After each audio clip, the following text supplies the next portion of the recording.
विचार करण्यासारखी गोष्ट आहे. जर भगवंताच्या नामस्मरणानं जर आपल्या जीवनाचा उद्धार होत असेल तर ऐका सज्जन हो, मायबापांनो ऐका.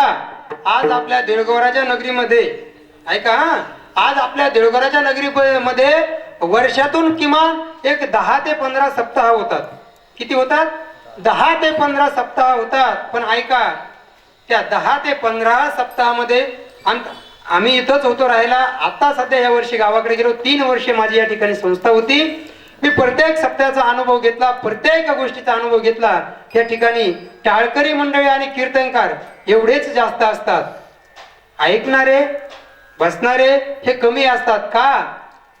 तर ऐका, आज आपल्याला कोणालाच वाटत नाही आपल्या जीवनाचा उद्धार व्हावा. पण एक सांगू का? ऐका ऐका ऐका, जर तुमच्याकडून नामस्मरण नाही झालं काही हरकत नाही. ऐका, तुमच्याकडून नामस्मरण करणं नाही झालं काही हरकत नाही. पण या धर्ममंडपामध्ये 2 तास येऊन जरी बसले, तुमच्या कानावर एवढे भगवंताचे 2 शब्द जरी पडले तरी सुद्धा जीवनाचा उद्धार होतो. ऐका, हा 2 तास घरी टीव्ही पाहण्यापेक्षा किंवा 2 तास घरी मोबाईल बघण्यापेक्षा किंवा 2 तास गावामध्ये एखाद्या कुच्चर वाट्यावर बसून त्याच्या टवाळक्या केल्यापेक्षा 2 तास जर या धर्ममंडपामध्ये येऊन जर बसले तर आपल्या जीवनाचा उद्धार झाल्याशिवाय राहत नाही. बरोबर आहे का नाही? आपल्या जीवनाचा उद्धार जर खरं जर करून घ्यायचा असेल तर ऐका ना, आता काही काही म्हातारे माणसं आहे, महाराज बाबा तुमचं वय झालं हो, आता करा, घाला ना माळ, घाला ना एखादी पवित्र तुळशीची माळ घाला, या ना सप्ताहामध्ये, या ना बसा ना, काहीच करू नका, नुसती टाळी वाजवा. ते म्हातारे काय म्हणतात, आमच्या गावामध्ये एक म्हातारे होतं बाबा, मरता घेपी त्याला म्हणलं सबदार बाबा, म्हणलं बाबा माळ घाला आता गळ्यामध्ये, माळ गळ्यामध्ये पवित्र अशी तुळशीची माळ घाला. मी नेमकाच आळंदीला शिकत होतो आणि आळंदीहून आलो आणि त्या म्हाताऱ्याला म्हणलं बाबा माळ घाला. ते म्हातारे काय म्हटलं असं ऐका ना, काय म्हणलं असं म्हणे, अरे विकास महाराज आता कशाला मरता किपी जीव बाटितो. काय म्हणे, मरता किपी जीव बाटितो. चौकदार बाबा मला त्यावेळेस कळालं, जर गळ्यामध्ये तुळशीची माळ घातली तर जीव बाटतो. कधी कळालं? त्या बाबांना सांगितल्यावर कळालं. पण ऐका, त्या पुढे जाऊन सांगतो, योगा असा झाला 4-8 दिवसात ते म्हातारच मेलं. काय म्हणे, 4-8 दिवसात ते म्हातारं मेलं. आणि मेल्याच्या नंतर त्या म्हाताऱ्याला आता ते बरेचसे आंघोळी घालतात, हे करतात आणि असं त्या माडावर झोपवलं. झोपवल्याच्या नंतर आता गावातले काही काही जे ज्येष्ठ नागरिक असतात ते असतात पुढं, ते बांधायला याला त्याला सगळ्या गोष्टी करायला. मग त्यातला एक जण म्हणे, महाराज एक जणाला आवाज दिला, ओ शावकार 2-4 तुळशीचे पानं आणा. मी तिथंच होतो. मी 2-4 तुळशीचे पाने कशाला?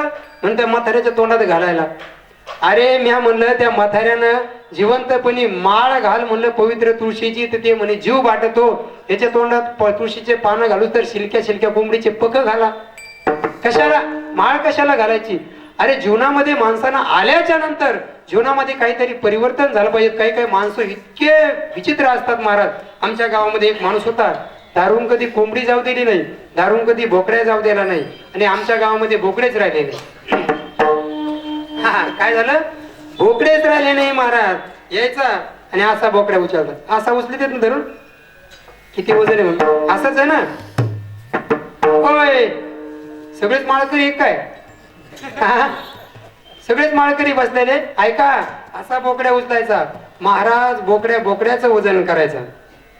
उचलून उचलून त्यानं त्या बोकड्याची कंबर बारीक केली, पण गळ्यामध्ये तुळशीची माळ घातली नाही. खरं सांगू का? ऐका, जीवनामध्ये जर उद्धार करायचा असेल, काही माणसं म्हणतात महाराज आम्हाला मत पण नका घालू माळ. मी सांगतो काय, नका घालू माळ, पण 5 मिनिटं सकाळी, 5 मिनिटं संध्याकाळी, 5 मिनिटं सकाळी, 5 मिनिटं संध्याकाळी गोधडीत.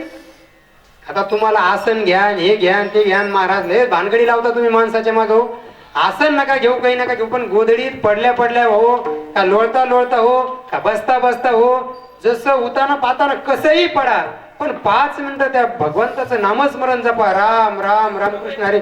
एवढं जरी केलं तरी तुमच्या जीवनाचा उद्धार होऊ शकतो. एवढं केलं ना. ऐका, एवढ्या मोठ्या वाल्या कोळ्याचा जर वाल्मिक ऋषी झाला, आज ऐका, माऊली ज्ञानोबरायाची पालखी त्या ठिकाणी 1 दिवस मुक्कामाला थांबते. हे कशाचं महत्व आहे माहितीये का? कशाचं साधन आहे?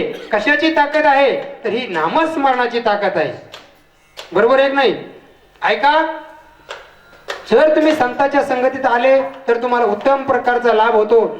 ऐका, त्यामध्ये महाराज सांगतात, संतन के संग लाग रे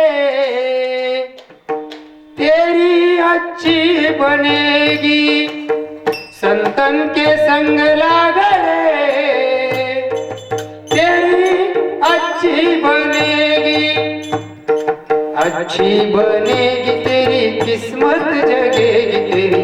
अच्छी बनेगी तेरी किस्मत जगेगी तेरी. संतन के संग लाग रे तेरी अच्छी बनेगी. संतन के संग लाग रे तेरी अच्छी बनेगी. संतन के संग लाग रे तेरी अच्छी बनेगी. संतांच्या संगतीत आल्याच्या नंतर तुमचा जीवनाचा उद्धार होईल. पण तुम्ही ऐका, संगत कशी करावी. ऐका, जर ढेकणाच्या संगे हिरा जो भंगला आणि कुसंगे नाड्याला साधू. ढेकून माहिती आहे प्रत्येकाला? ढेकून माझ्याकडे आहे. पण आपल्याला आता ढेकणाची आणि हिऱ्याची परीक्षा करायची. ढेकून माझ्याकडे आहे, हिरा कोणाकडे आहे का? असं तर या घेऊन. हिरा आहे का? सोनाराकडेच बांधला का? हिरा आहे का? खरी हिऱ्याची जर ओळख करायची असेल, हिऱ्याची जर खरी ओळख करायची असेल, तो हिरा त्या ठिकाणी काय करावा लागतो? हिरा आयरणीवर ठेवावा लागतो आणि वरून काय करावं लागतं? घनाचा मार द्यावा लागतो. त्यावेळेस खऱ्या हिऱ्याची ओळख पडते माणसाला. ऐका, एवढा अनमोल किमतीचा हिरा आहे महाराज. मग जर त्या हिऱ्याची किंमत ऐका कशी होते. एक जर खरा हिरा असला, तो एकदा आयरणीत घुसल, नाहीतर मग त्या घनात तरी घुसल. बरं, हिरा आणि आयरन कोणाच्या इथं असते माहितीये का? कुंभाराच्या इथं. हा आहे बरं का, जुने माणसं आहे, जुन्या माणसाला सगळ्या गोष्टी माहिती आहे. आता या नवीन पिढीला आयरन आणि हे काहीच माहित नाही बरं का. बऱ्याच ठिकाणी नाही महाराज, बऱ्याच ठिकाणी नाही. बरं, एवढा बदल झालाय. आजी, पाठीमागची आजी झोपल्या का माय? हाय, जागी ना? बरं ऐका, हा या पुढच्या आजी, पुढच्या. हा, तुम्ही काय नाव तुमचं माय? तुम्ही तारामाय. ऐका तारामाय, तुमच्या काळामध्ये किती हे होतं माय? विहिरीवर जायचं, जर पाणी भरायचं असेल तर विहिरीवर जायचं, भांडं न्यायचं, त्या ठिकाणी पवरा विहिरीत सोडायचा, ते पाणी वर काढायचं, त्या भांड्यात टाकायचं, भांडं उचलायचं, डोक्यावर घ्यायचं, घरी आणायचं, राजनात टाकायचं. राजन भरूस तर किती चक्र व्हायचे माय तुमच्या? तारामाय, बऱ्याचशा चक्र व्हायच्या. हा, तर ऐका, आता किती सुविधा झाल्या. ऐका, किती बदल झाला. बदल पहा किती झाला. हा, तर आता असा बदल झाला, आता प्रत्येक गावामध्ये एक पाण्याची टाकी केलेली आहे आणि त्या टाकीतून प्रत्येक गावामध्ये, आपल्या प्रत्येक घराजवळ त्या ठिकाणी पाईपलाईनचा सप्लाय केलेला आहे. त्या ठिकाणी पाणी जर चालू केलं तर आपल्या नळाला पाणी येतं. त्याच्या पुढेही जाऊन सांगतो, अजून एवढा बदल झाला. आता नळाला हांड सुद्धा लावायचं काम नाही. डायरेक्ट नळाला नळी लावायची आणि ती राजनामध्ये किंवा हौदामध्ये घरात टाकून द्यायची. हौद भरल्यानंतर खूप कळतं माणसाला. पण त्याच्या पुढे एवढा बदल होणार. ऐका, जर एखाद्या वेळेस एखाद्या नवऱ्यानं जर पाणी मागितलं तर ती बायको त्याचे डायरेक्ट तोंडात नळी घाला सुद्धा मागं पुढे पाण्याला, बरोबर आहे नाही? एवढा बदल झालेला आहे. विठ्ठला विठ्ठला.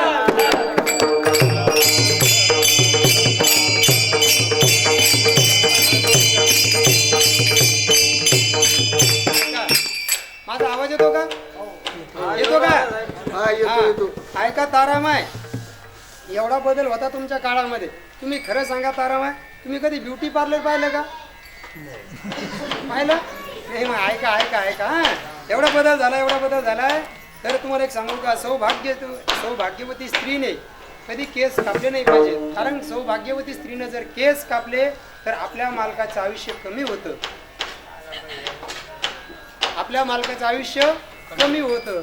आता त्याला नाव आहे ब्युटी पार्लर, आणि मराठी भाषेत सांगायचं झालं म्हणजे बया होणे करण्याचे ठिकाण, म्हणजे केस करताना रे. तर ऐका, शुद्ध मराठी या ठिकाणी बाई माणसानं त्या, आता मनुष्याचं एक साहजिक आहे, पण सौभाग्यवती स्त्रीनं त्या ठिकाणी केस कापले नाही पाहिजेत. आपल्या मालकाचं आयुष्य कमी होतं. एवढा बदल झाला, एवढा बदल झाला, एवढा बदल झाला माय, आज आपण इथपर्यंत आलो. बरोबर आहे की नाही? हा आराम आहे. आता तुमचं फिट नाव बसलं माझ्या डोक्यामध्ये. आता तुम्ही आता ऐका शेवटपर्यंत, बरं का? तर आपण काय सांगत होतो त्या ठिकाणी, हिऱ्याची कशी ओळख करायची, तर ते आयरनी वगैरे सर्व आता हा लोप पावत चाललेला आहे. पहिल्या जे जुन्या वस्तू आहे ते सर्व लोप पावत चाललेला आहे. आता सर्व नवीन निघलेलं आहे. जर आता जर एखाद्या बारीनं पोरायला जर आयरन दाखवायची असेल तर आपल्याला एक फोटो काढून ठेवणं आणि घरात जाऊन, मुलांनो याला आयरन म्हणतात. काय म्हणतात? याला आयरन म्हणतात. ती कोणाच्या इथं भेटती? लवाराच्या इथे भेटती. बरोबर आहे का नाही? हा, सोनाराकडे बी भेटती आपल्या छोटी, पण लवाराकडे जास्त उपयोग असतो त्याच्यावर. आणि त्या ठिकाणी ऐका, मग हिऱ्याची किंमत, जर खरा जर हिरा असेल तर किती अनमोल किमतीचा हिरा आहे. अनमोल किंमत हिरा, एवढा जर हिरा असेल तर 1-2 कोटी रुपये त्या हिऱ्याची किंमत आहे. पण ऐका, तो जर हिरा त्या ठिकाणी ढेकणाच्या संघ जर गेला तर त्या ठिकाणी तो काय होतो? ढेकणाचे संगे हिरा जो भंगला आणि कुसंगे नाड्याला साधू जैसा. बरं, हिऱ्याचं ढेकणाचं बाजूला राहू द्या, साधू सुद्धा बिघडू शकतो. संगतीनं कोण? साधू. तुम्ही आम्ही तर काय, बरोबर आहे की नाही? साधू सुद्धा बिघडू शकतो. हे कशाचा परिणाम आहे? तर हा संगतीचा परिणाम आहे. साधू सुद्धा बिघडू शकतो. म्हणून ऐका, म्हणून जगद्गुरु तुकोबरा भंगाच्या प्रथम चरणास येतो एक संत ताई,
येतो एक संता ठाई लाभ पायी उत्तम मनविता त्यांचे दास पुढे आसविना. महाराज तुम्ही सांगता संतांच्या संगतीत या आणि लाभ कसा होईल.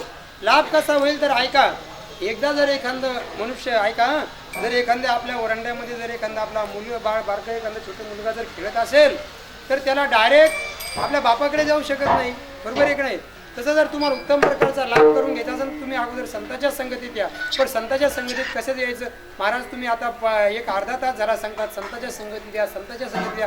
कसं यायचं हे आम्हाला एकदा सांगून द्या, म्हणजे आम्ही येण्याचा प्रयत्न करू. तर ऐका, संतांच्या संगतीत देवाच्या संगतीत जर यायचं असेल तर अगोदर आपल्याला संतांच्या संगतीत यावं लागेल आणि नंतर डायरेक्ट देवाकडे जावं लागेल.